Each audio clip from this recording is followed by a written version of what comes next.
Hi, so let's get started. This is my presentation for EDHE 8720 current issues in higher education. This presentation will be in front of the President Cabinet for King Community College of Georgia. Let me go ahead and share my screen. Stop to share. Perfect. So let's start again. So King Community College, my name is Marisa Benitez, Interim Advising Manager. I always like to include this page in my presentation because it provides information on why, as educators, we provide the support, education, and training to our students. The values listed here for Kingo Community College identifies our efforts to see our students succeed. Today's presentation is on what are the best recruitment strategies post-COVID and how to increase our enrollment numbers. So what is the problem? What are we doing here today? The present issue facing higher education today is how are institutions adapting to new strategies post-COVID. This presentation will be reviewing traditional recruitment strategies pre-COVID, the impact of recent crises to higher education, and current trends of recruitment strategies post-COVID. And lastly, my recommendations on how Kingwood Community College can increase enrollment using these strategies. Traditional recruitment strategies. So recruitment strategies focus on bringing students into the pipeline and provide students with information about their college or university. Traditional recruitment strategies incorporate customer relation management, which is a CRM, which assists institutions to manipulate information and sends out communication based on where enrollment funnel the student is. And another strategy that goes hand in hand is a combination of high school events and community outreach. Number one, we're going to begin with high school events. So building relationships and cultivating interests are key when recruiting students for college, right? So providing access to information for students and their families is essential via information campaigns. So a quote by Olson and Labov says, outreach is worthwhile, yet limited investment, as its primary aim is to inform or spark interest, not necessarily facilitate enrollment or long-term persistence. So recruiting in high schools exposes students to different career options, such as workforce degrees and academic degrees, and just basically walks the students through the whole admission process. Community outreach. So community outreach allows recruiters to attend community events, religious events, and partnering with elected officials to promote higher education and volunteer their time for a greater cause. These types of recruitment strategies are effective if done consistently to be able to fill the gaps of misunderstanding. Cortés and Cortés mentions in their article, Effective Higher Education Recruitment Strategies recommends 3 actions that have an immediate impact. 1, access to courses that will help the students meet the college level criteria and that should be made available to all students, their parents, and educators as early as middle school. So number 2, focus on the institution that serves a majority of students because it has such a focus on the potential of yielding the greatest benefits. Number 3, create awareness that is getting into college is not the hardest part. This type of recruitment is extremely important because recruiters are able to assist individuals from different walks of life and prospective non-traditional students. You may have individuals who want to come back to school after 20 years, after 30 years, or you know what, I'm retired, I want to look for something different, or you know what, I don't like what I'm doing, I want to look for something else. That's an opportunity for recruiters to speak to the community and ask what their needs are. The next one is a CRM. So what is a CRM? And I kind of mentioned it earlier. It's a customer relationship management. So this links 3 organizational pillars of strategy, philosophy, and technology. The CRM utilized by South Texas College is called Radius by Campus Management. The way that they utilize the CRM is that they schedule communication to be sent out 3 times per semester and before the end of the semester. So this quote unquote removes the manual process to ensure students receive messages on time through the CRM throughout their first term or any term in college. So this process enables higher education institutions to be personalized to create personalized messages that are being sent out to students while categorizing them based where they found the enrollment funnel. For example, messages at South Texas College are being sent out when registration opens, events happening on campus, and when FAFSA opens, which it did October 1st. The second section, the impact. So this next section is on over the impact of the recent crises and how it's impacted higher education. So 3 examples I'm going to mention here are where enrollment and recruitment took a hit and disrupted higher education sorry. And the three examples are Hurricane Katrina, the Great Recession of 2008, and COVID-19. So in 2005, Hurricane Katrina caused extensive infrastructure damage. The damaged regions in Katrina's path were Southeast Louisiana, Southern Mississippi, and Southwest Alabama. That was hit the hardest. So homes, businesses, and educational facilities were flooded, and thousands of people were left homeless. So even though several years after Katrina hit, the enrollment numbers had not recovered, and institutions in the areas, however, they did increase their net revenue from tuition. So this caused a lot of students to move where they were living, looking for other colleges, looking for other schools to attend. So this was definitely a disruption in any education, K through 12 and higher education. So the Great Recession of 2008 caused a mass unemployment and impacted institutions' finances after turmoil throughout the banking industry. In an article called "The Impact of Recent Crisis on Enrollment and Finances at Public Higher Education Institutions" by Zach Koch, he mentions, as a typical of recession periods, enrollments increased across all public sectors as the opportunity cost of the education declined. Even some institutions raised tuition rates. So even though both examples are unexpected natural disasters, that they can just illustrate how present problems might develop in the wake of the COVID-19 pandemic. So, as we all know, the first few months of 2020, a brand new, highly contagious coronavirus, hence COVID-19, raged the globe, causing millions of illnesses, tens of thousands of fatalities, and widespread lockdowns. So, this caused thousands of institutions to shut down and move to virtual learning. In the article, "The Impact of COVID on Recruitment, Enrollment, and Freshman Expectations in Higher Education" says how universities Rager mentions in this article, universities gained insight into how to best structure retention metrics to match the students' requirements in the future by studying what is essential to students today. The two of the essential elements of enrollment are recruitment and retention, and enrollment serves as a foundation for the university budgets and finance.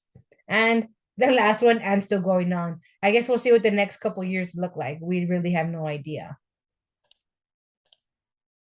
The third section is current trends of recruitment strategies post-COVID. So in the first section, we got to see traditional recruitment strategies, which is basically the evolution, the history of how recruitment started. The second part is what happens in the midst of when something causes a strife in higher education. What happens now? How do we adapt to those changes? So this third portion will cover that. So the first trend is a district-wide initiative such as hiring additional employees despite the financial burden many institutions face. So Houston Community College opt to do something different. They opt to board new employees as a recruitment strategy post-COVID, even though they were struggling financially as an institution. In an interview with Dr. Martin Perez, he mentions, in January 2021, district administration addressed stakeholders in a board meeting to propose a hiring of 60 admissions advisors and admissions advising managers to assist in the increasing enrollment numbers post-COVID. So by October 2021, all admissions advisors and managers were hired and they began attending high schools. At the closeout of the 2021 and 2022 school year, the Southeast admissions advisors increased enrollment by 13%, which the initial percentage was going for was 2%. They surpassed that goal. So they did it with 1,423 prospect students, and in turn, those students of 1,265 students were successfully enrolled. This recruitment strategy by Houston Community College was put into play and was successful. The second recruitment strategy is utilizing social media. So the online platform and presence have become the new norm for institutions to promote programs, and it's temporarily been replaced by traditional recruitment methods. For example, at Eastern Kentucky University, they use pictures, personal testimonies from students describing their experiences in the Environmental Health Program, EHS program, which were included in film and were posted on Facebook. So the Facebook post was promoted to target 18 to 24-year-olds in the university service area, since the department wanted to use the video to reach even larger audience. So in a quote by Pinion and Hiesel to 2020 says, with a sponsored post, the video reached over 6,000 people with over 2,700 views and nearly 500 through plays of the entire video. So this just speaks highly of the volumes of how much the social media has so much control over everybody. I know throughout COVID, that was the biggest thing that everybody switched over to the virtual platform and just went over to the online programs. They went on TikTok, they went on Facebook, on Instagram. So they use those social media platforms to be able to promote that type of information. The third and the largest recruitment strategy came from the US Department of Education when they declared a national emergency due to COVID-19. So as part of the American Rescue Plan, the US Department of Education announced on March 11, 2021, that they would provide $39 billion to support higher education institutions to serve students and ensure learning during COVID-19. So these funds were able to assist South Texas College in wiping out debt in the last 2 years and provide students with $1,700 when they registered for classes in the fall of 2021. Their quarterly expenditure report disclosed $6,357,106 on student emergency financial grants and $64,310 on faculty salaries associated with additional instruction to enable social distancing. That came to South Texas College 2021. This strategy brought students back into school after $803,937 of student debt was discharged from summer 2020 to summer 2021. So they utilized this tactic, South Texas College, to be able to bring students back and be able to figure out how can we keep the students in STC, hence why they were able to give them that $1,700, in addition to be able to provide them to wipe out their debt to continue their education and stay in school. So now that we have seen pre-COVID and post-COVID trends and recruitment strategies, I want to propose my own recommendations, and that is what I'm here today. So these recommendations will include growth in enrollment numbers, what we're seeking for the 2023 enrollment year. So higher education professionals forecast enrollment numbers in hopes that all their recruitment strategies are working. So here you'll see the actual enrollment for the last 3 years and the target enrollments set by our stakeholders. So for 2023, I'm proposing the same target as the last 2 years of 5,000 students. And if we go over that by using these strategies, even better. So here you'll see 2019, the dip in 2020, as we're increasing slowly 2021, we increased a little bit more in 2023, and obviously, 2022 and 2023, it hasn't been yet recorded. So this is a number that I'm looking for, 5,000 plus students for the 2022-2023 enrollment numbers. So how do you suppose we do that? So I suggest obtaining an overview of the student profile of the students here at Kingwood Community College, which is basically grabbing student information on their gender, their age, and their educational level. And then break down each value and figuring out which are the most common genders, age, and educational level, and so forth.